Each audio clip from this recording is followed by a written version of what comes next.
Guys, random hobo here.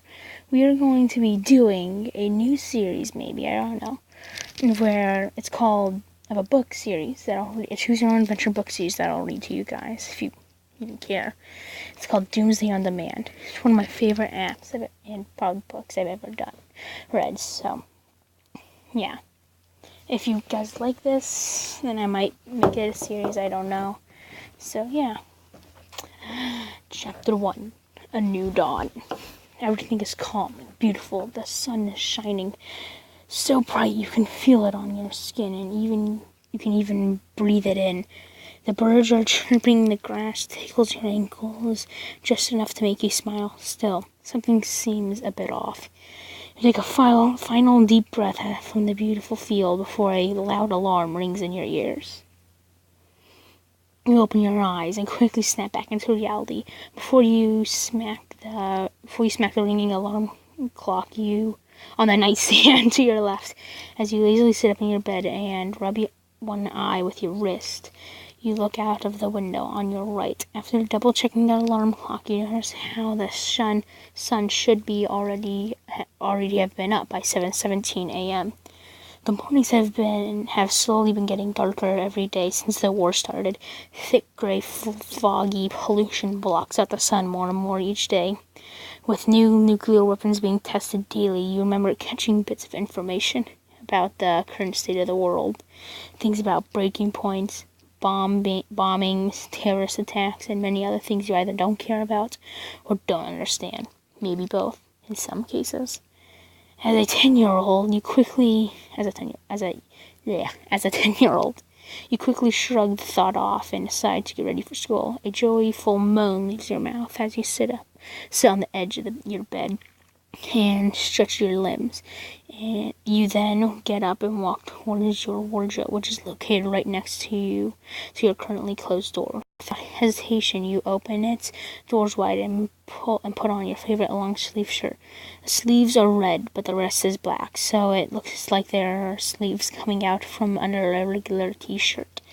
Then you put on your dark blue jeans before you head to the other side of the room into your bathroom to wash your face. If nothing else, the lack of warm water wakes you up.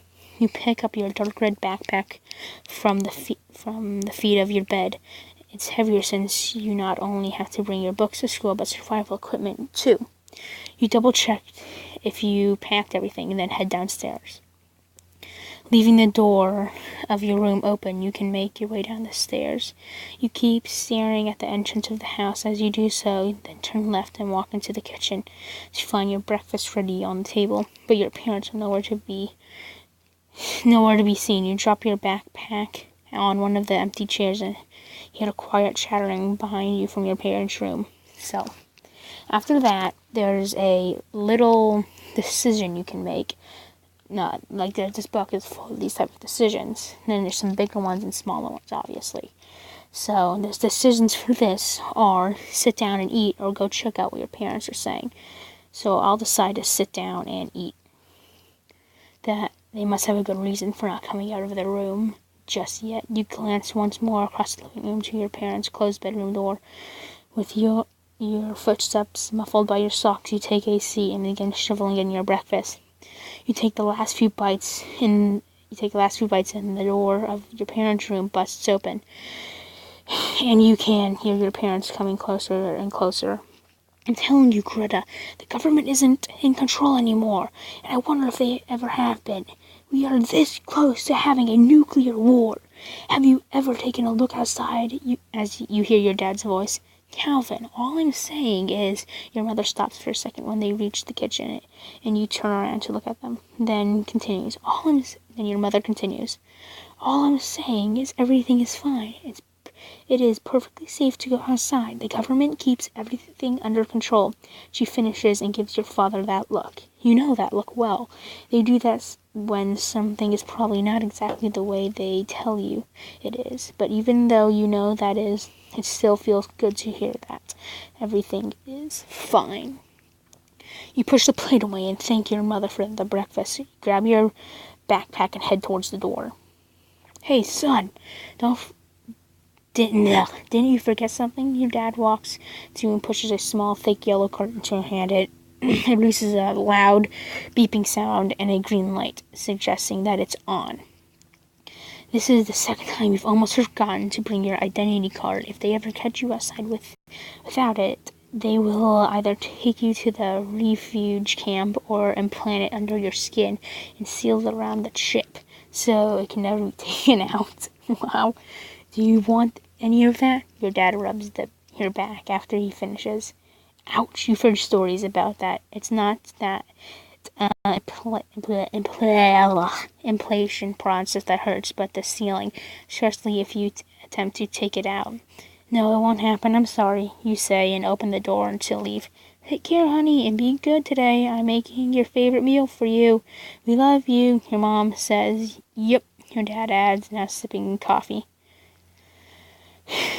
I always take care, I say. There's 3 choices here. There's I always take care, I love you too, or you can just leave. I'll say I always take care. I always take care, and I always come home in one piece. Don't worry about me, you say, and with that, you close the door behind yourself. As you step outside, a bad mixture of burning and rotting smell fills your nostrils. You are getting used to it, though, as much as one can get used to something like that. You make your way towards the fence, walking through a garden.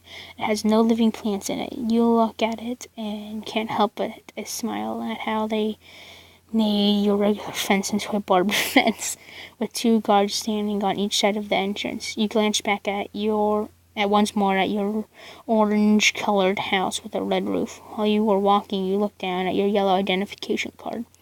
It contains every information about you, starting with your name. You read it, and maybe even whisper it out.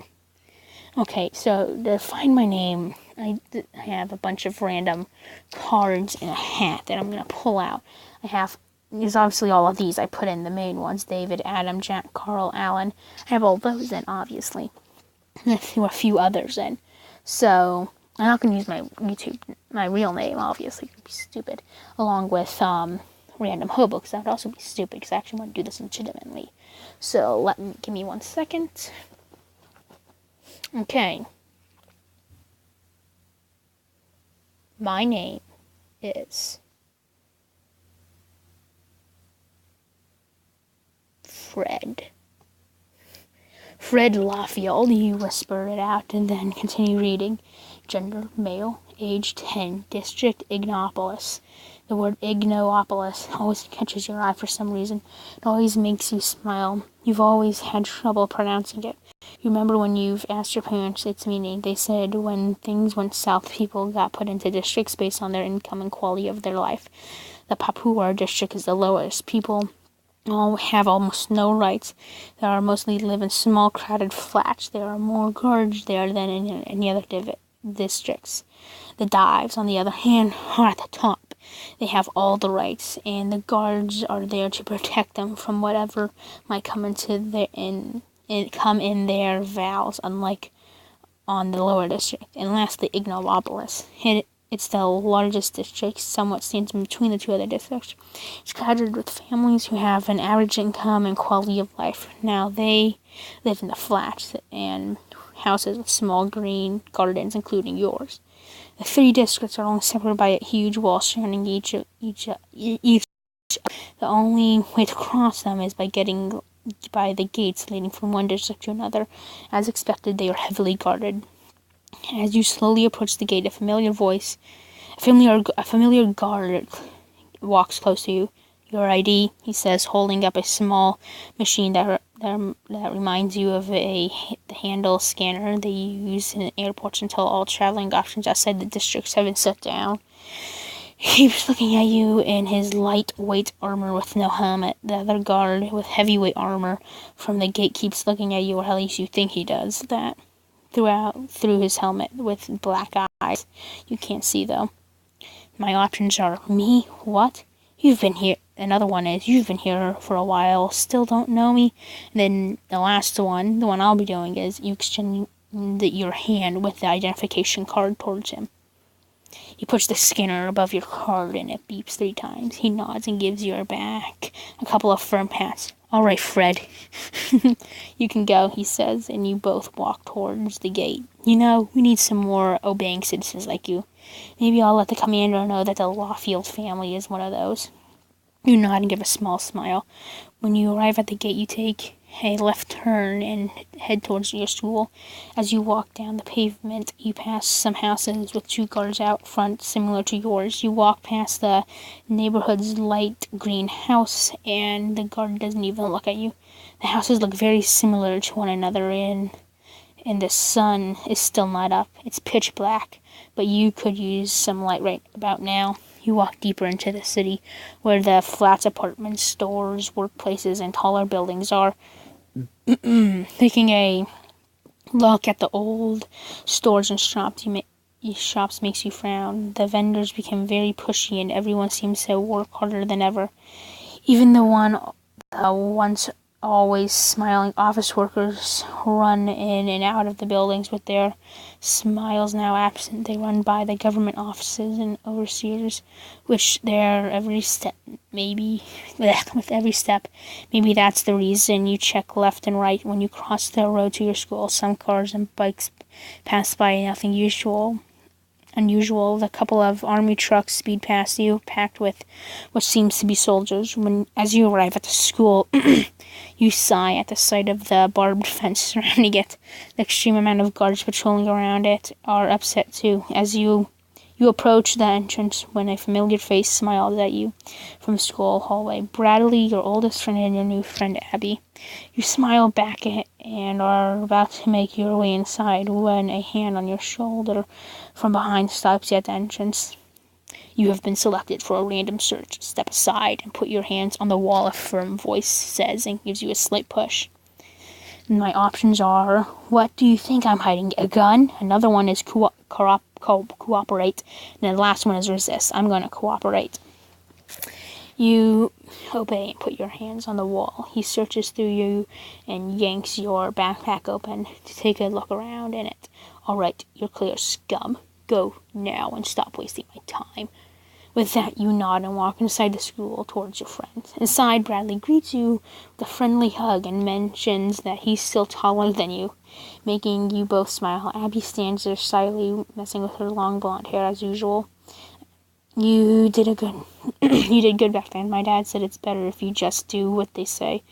Aaron, he always gave the guards a hard time, and now he's gone. Creepy stuff, Bradley says, and Abby nods. Yep. Scary, she adds. You nod your head. You nod as you head up the stairs into your first lesson. Well, this is the end of the first part. I'm probably going to do a few more, and then, I don't know. I'll see what it's like, what you guys think. So, this is Random Hobo signing off for now. Goodbye.